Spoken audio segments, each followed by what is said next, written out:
Today's topic is avoid Stamford if you don't like these things. Let's get into it. But first, my name is Marc Giles. I help people like you achieve their real estate goals. Whether you're thinking about buying a house, selling a house, or you just need some mortgage financing, I'm the guy you want to talk to. Numbers below. Please like the video, subscribe to this YouTube channel, and I want to thank you for joining us. So let's just jump right in.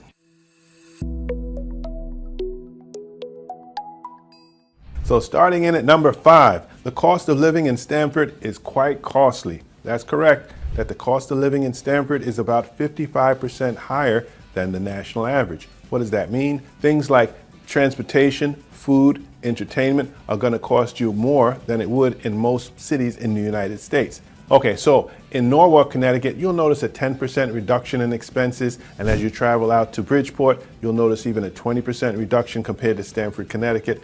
And then if you go to New Haven, in most cases, you'll see up to a 30% reduction in housing costs, transportation costs, even some food costs will be a lot less.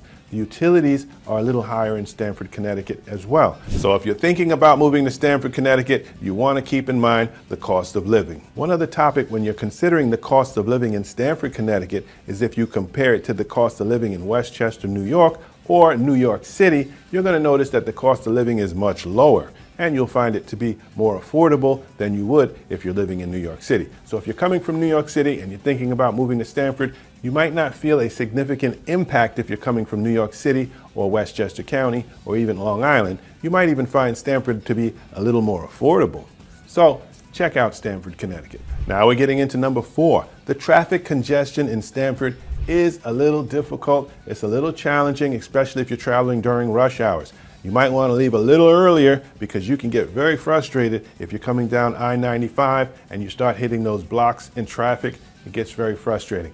So you might want to choose to listen to an audiobook or listen to some easy listening music as you're coming down the highway, because you never know what you're going to get. Now, what a lot of people do is they'll choose to take the Merritt Parkway. The Merritt Parkway is a secondary highway going through Stamford, and it's very convenient. I often drive that highway myself because you can avoid a lot of the truck traffic that takes place on 95. You will not find tractor trailers because it's a parkway, so only cars can drive on that parkway, which is the Merritt Parkway. When you're arriving in Stamford, when you're getting up to exit 7 and 8, it tends to be a little more congested because people are getting off and getting on into Stamford. Additionally, you're traveling through the downtown area of Stamford, which is beautiful. You have a lot of restaurants, nightlife, and things to do. However, if you're trying to get somewhere fast, it could be a little frustrating. So just be aware of the traffic conditions on the Interstate Highway 95. Coming in at number 3, limited public transportation in Stamford, Connecticut.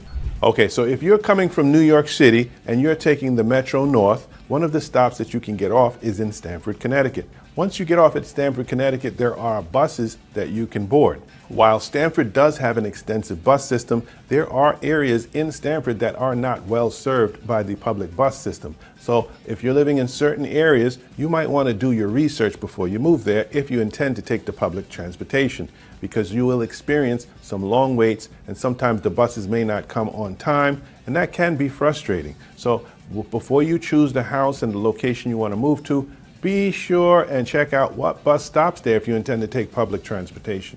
So the impact of the challenges with the public transportation not going to every area is that many people opt to drive a car, which leads to environmental issues, which leads to overcrowded roads. So once again, come out to Stamford during a weekday before you choose to purchase your house, or come on a weekend so you can really get a feel for what it's like to transport yourself around Stamford, Connecticut. So coming in at number 2, there are limited job opportunities in Stamford, Connecticut. If you're working in the tech field, you may not find the types of jobs that you're looking for in Stamford, Connecticut.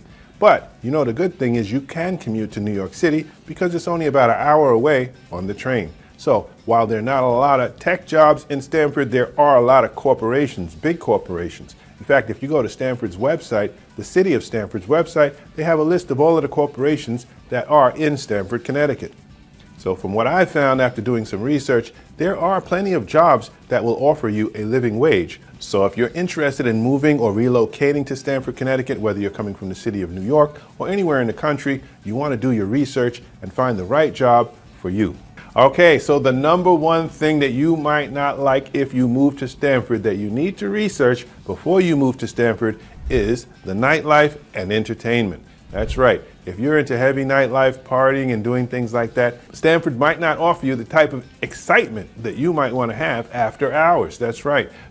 But the good news is there is New York City, which is about an hour away on the train, and you can definitely find all the excitement that you'll ever want in New York City. But chances are, if you're moving to Stamford, you might have a family and have kids, so you will find entertaining things to do, like the Stamford Nature Museum, as well as the Cove Island. Stamford has a beautiful Cove Island. In the summertime, you can enjoy the beautiful beach, hiking, trails, things like that. And if you go to the museum, you'll find all kind of great things to do at that museum. In addition to New York City, you also have other cities that are nearby. New Haven has an arena, it has theaters, it has art galleries, and you'll find a lot of things to do that aren't so far away. So if your social life needs a routine of entertainment and enjoyment, I can assure you, you will get it not just in Stamford with the local events, but you can travel right outside of Stamford and enjoy an unlimited amount of entertainment. Okay, now for our bonus tip. If you don't like these things, you might not want to move to Stamford. I'm going to claim the weather because Stamford has 4 seasons, and 2 of the most severe seasons are, 1, the winter time, and in the wintertime, you definitely going to need a coat, a hat. It snows, it gets wet, rainy, and rain turns to ice, causing potholes, things like that. So the weather definitely has an impact in Stamford. But I tell you what, it's not as cold as many other areas that you could live in. And it doesn't always snow as much in Stamford as it does upstate New York or upstate Connecticut. Another season that might give you a little headache is the summertime. It gets hot, it's sweaty, sometimes it's humid. But there are beaches in Stamford, so you can always offset that heat by going to the beach, get a nice air conditioner. These are things you want to prepare for if you're thinking about moving to Stamford, Connecticut. Now, in between those 2 seasons, you have spring and fall.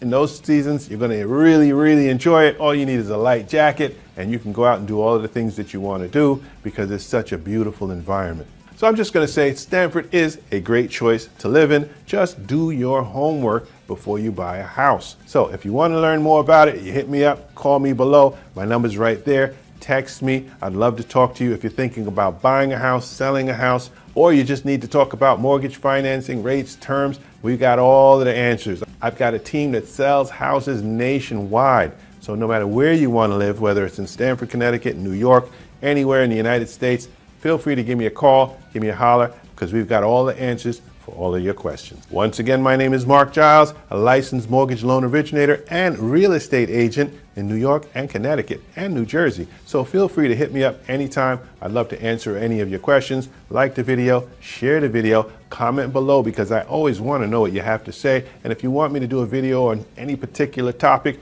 please put it in the comments below and I'll see you soon.